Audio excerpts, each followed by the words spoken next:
ยืมย้ำว่านักกามีไตเฮือนในเสียแลเนี่ยขุดนักกาต่างวันต่างคืนเนี่ยค่ะเนาะอันนี้ก็จะเป็นเนื้อจีดอนพะเยาตีเนื้อจึงไทยค่ะเนาะเลยวันนี้ก็เป็นข่าวเงาอันหลากไล่อันนึงเขาขามาฮับถอนยินกว่าจอมกันนั่นขนาดนะเลยวันนี้ก็ถึงมาวันที่11 6 เดือนปี2026ค่ะเนาะเมื่อวันที่8 6 เดือนปี2026นั่นในรายการ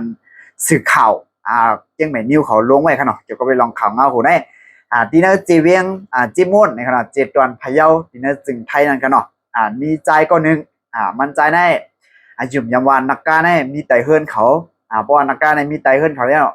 อำว่ากลางวันอำว่ากลางคืนแน่มันใจคุดกลางวันกลางคืนไหนครับเนาะคือถ้าเฮือนแน่เนี่ยก็เลยเตียกก็เลยงากเลยครับนะเสาเฮือนจะได้ก็เกื้อเงินขนาดเนาะเลยมันหนังพาหางในแค่พาหางอันพี่น้องได้ก็ได้เสียวขอหำในขนาดเนาะ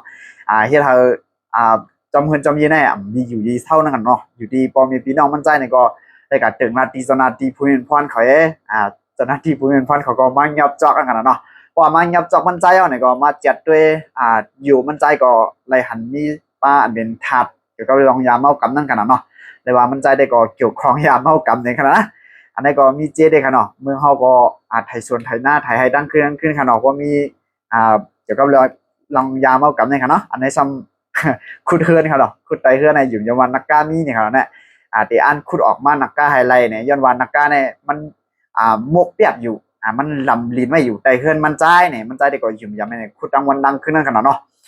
และอันเป็นเข้าคามาเราหลัดอยู่ก็ไปลองยาเมากำในอีกหนึ่งขนาดกำเนี่ยจื้อขลาวประเด็นจริงเนี่ยยาเมากำในเนี่ยกากวนป่วนมาเนี่ยเพราะว่าติดเราติดยาเมืองเฮาเนี่ยแกว่ากว่ากับเมืองไทยแลกว่ากับหาเงินเมืองไทยกับชัดเมืองไทยแลเนี่ยใกล้ดีกว่าวันไหนขนาดเอาข่าวออนกันวันไหนมาปัน10 ปันวันนั้นมือกวนเมื่อหลายปีป่วนมาขนาดก็ไม่ทราบเนี่ยใครว่ามีตัวพัดเพียงแล้วค่ะนะยาเมากำในเนี่ยมันก็เลื่อนนำมากูมือกูบ้าน